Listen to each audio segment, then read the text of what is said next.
Digital યુગના copy paste કલ્ચરને પડકાર આપતું અને બાળકોની મૌલિક વિચાર શક્તિને મંચ આપતું સ્કોલર ઇંગ્લિશ એકેડમી દ્વારા આયોજિત ઇનોવેશન ફેસ્ટ પ્રિઝમા 1.0 રવિવારે સિટી લાઇટ સ્થિત સાયન્સ સેન્ટરમાં ભવ્ય રીતે સંપન્ન થયું। બપોરે 3 વાગ્યાથી રાત્રે 8 વાગ્યા સુધી ચાલેલા આ કાર્યક્રમમાં શહેરભરના વિદ્યાર્થીઓ, વાલીઓ અને નાગરિકોએ મોટી સંખ્યામાં હાજરી આપી હતી। આ ફેસ્ટ માત્ર પ્રદર્શન પૂરતું સીમિત ન રહ્યું, પરંતુ બાળકોની કલ્પના શક્તિ, આત્મવિશ્વાસ અને વ્યવહારુ જ્ઞાનને જીવંત રૂપે રજૂ કરતો મંચ બન્યો।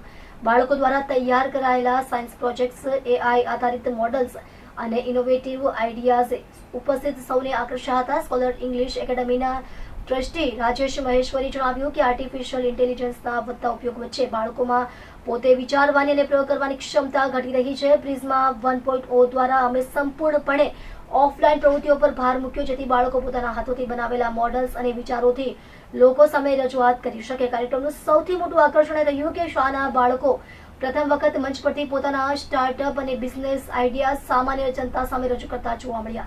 સાથે જ તાઇવાનથી આવેલા વિશેષ રોબોટે બાળકો સાથે વાતચીત કરી અને ફોટોગ્રાફ્સ ખેંચાવ્યા, જે દર્શકો માટે વિશેષ ઉત્સુકતા અને આકર્ષણનું કેન્દ્ર બન્યું। ટેકનોલોજી અને ઇનોવેશન સાથે સાંસ્કૃતિક રંગ પણ ઝળહળ્યો। એમ્ફી થિયેટરમાં સિંગિંગ, ડાન્સ અને નાટક જેવા કાર્યક્રમો આખો દિવસ ચાલતા રહ્યા, જેના કારણે પ્રિઝમા 1.0 શૈક્ષણિક કાર્યક્રમ સાથે પારિવારિક મનોરંજનનું પણ કેન્દ્ર બન્યું। हाँ, मारू नाम डॉक्टर उमा अरोड़ा है અને હું અહીંયા સ્કોલર ઇંગ્લિશ એકેડમીમાં કાઉન્સેલિંગ કરું છું। અહીંયા કાઉન્સેલિંગ અને ગાઈડન્સ દ્વારા આપણે ટ્રાય કરીએ છીએ કે છોકરાઓની લાઈફ ચેન્જ કરી શકીએ। આજે અમે देखીએ છીએ કે બહુ બધા છોકરાઓ અને પેરેન્ટ્સ પરેશાન છે છોકરાઓની મોબાઈલના કારણે। अब मोबाइल एक ऐसी चीज है जो बच्चे ही नहीं बड़े भी देखते हैं, तो हम कैसे हटाएं? तो ये हमने एक एक्सपेरिमेंट किया। पिछले कई महीनों से हम बच्चों को गाइड कर रहे हैं, उनके काउंसलिंग कर रहे हैं और पूरी क्लासरूम ने ये डिसाइड किया कि हम मोबाइल नहीं करेंगे।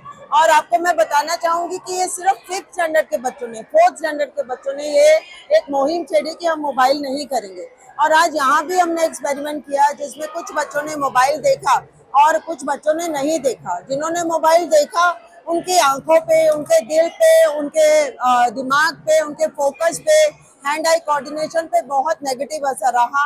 और जो बच्चों ने मोबाइल नहीं किया, जिन्होंने किताबें पढ़ी, गेम खेली, आपस में हंसी मजाक किया, पेंटिंग किया, उन बच्चों का फोकस बहुत ही अच्छा था। और यही नहीं, पिछले हमारा 2-3 महीने का एक्सपेरिमेंट हमको यहाँ कार्निवल तक लेके आया, जहाँ बच्चों ने खुद ही ऐसी गेम्स बनाई, सिनर्जी जैसी गेम्स बताई और बनाई। और पेरेंट्स को छोटे छोटे बच्चे जो 4th और 5th स्टैंडर्ड के बच्चे हैं वो खुद बता रहे हैं, पेरेंट्स को आज खेल खिला रहे हैं। तो ये सब बताता है कि अगर पेरेंट्स बच्चों को मोबाइल नहीं देंगे तो बच्चे बहुत कुछ कर सकते हैं। सो प्लीज मेरी ये पेरेंट्स से रिक्वेस्ट है, आप मोबाइल देखिए पर थोड़े काम के लिए सिर्फ, और बच्चों के सामने आप मोबाइल छोड़िए, उनके साथ खेलिए ताकि वो अपनी प्रतिभा को दिखा पाए। तो this is like a talent Hunt. हमने टैलेंट ढूंढा है, यहाँ पे शोकेस किया है। एंड आज मैं सबसे विनती करती हूँ कि हर बच्चे के अंदर टैलेंट है, उसको आप ढूंढिए और उसको पॉलिश करिए। मोबाइल बच्चों की लत लग गई है मोबाइल की, तो समाज के लिए बहुत नुकसान है, तो उसके बारे में आप क्या बोलेंगे? मोबाइल एक ऐसी चीज है जो हमारी लाइफ में एडिक्शन बन के आया है। और आपको मैं बताना चाहूंगी कि मोबाइल चीनी जो शुगर है उससे भी ज्यादा स्ट्रॉन्ग एक एडिक्शन है। चीनी भी एक एडिक्शन है। हम सिर्फ एडिक्शन को ड्रग एडिक्शन मानते हैं, लेकिन ड्रग एडिक्शन बहुत ही छोटा एडिक्शन है। उससे बड़ा एडिक्शन चीनी का है और चीनी से भी बड़ा एडिक्शन मोबाइल एडिक्शन का है। उसका सिर्फ एक ही कारण है कि मोबाइल में जो लाइट आती है, ब्लू लाइट आती है, वो दिमाग को एक सिग्नल भेजती है कि आपको सोना ही नहीं है।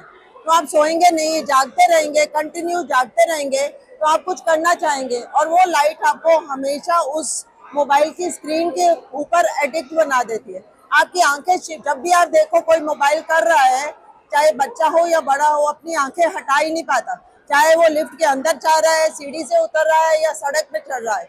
तो ये इसी कारण है कि मोबाइल की स्क्रीन आपको ऐसा बना देती है कि आप ज़ूम्बी जैसे बोलते ना, तो आपकी मोबाइल की स्क्रीन आपको एडिक्शन बना देती है। तो ये बहुत ही खतरनाक है जो हमको अब पता चल रहा है। अब पता चल रहा है तो हम इसके बारे में बात कर रहे हैं, तो अब हम इसके लिए चेंज भी कर रहे हैं। मेरा नाम भाविका माहेश्वरी। क्या क्या कारण? तो आज यहाँ पे यही हुआ था कि कौन सबसे ज्यादा मोबाइल रील देखेगा, इसकी यूनिक कंपटीशन आज हमने यहाँ रखी थी। इसमें जस्ट हल्का सा यही ट्विस्ट था कि हमने स्टूडेंट्स को दो ग्रुप के अंदर डिवाइड कर दिया। पहला group of student was mindlessly scrolling for over 1.5 hours and second group of students जो थे दे वर रीडिंग बुक। नाउ हमने just a team of doctors, psychiatrist and psychologist वो आई थी और उन्होंने एक रिव्यू लिया कि जो बच्चे इतनी देर मोबाइल फोन देख रहे हैं और जो बच्चे इतनी देर बुक पढ़ रहे हैं उनके बीच में डिफरेंस क्या है। तो दो मेजर डिफरेंस निकले। सबसे पहला डिफरेंस यही था कि जो आइस के अंदर जब भी हम फोन देखते हैं तो ब्लू लाइट इमिट निकलती है वहां से, तो आइस के अंदर स्ट्रेन हुआ। जो बच्चे बहुत फोन देख रहे थे पर जो बुक्स पढ़ रहे थे उनकी आइस परफेक्टली फाइन थी। और दूसरी चीज अटेंशन, कि जब आप मोबाइल की रील देखते हैं, if you don't like something it doesn't even take 1 second कि आप उसको हटा देते हो। पर वही पे the attention span of students who are reading book, उनका अटेंशन स्पैन ज्यादा था क्योंकि they are curious about what kind of like twist the story is going to take. तो ये कुछ मेन टेक अवेज थे because as students I also जब कभी कोई ऐसा रिजल्ट आता है तो मैं भी उस पर ज्यादा भरोसा रखती हूँ। तो इसीलिए आज हमने ये कोशिश करी कि इस रिजल्ट से स्टूडेंट्स अपना जो मोबाइल फोन का यूजेज है उसको एक लिमिट के अंदर करें और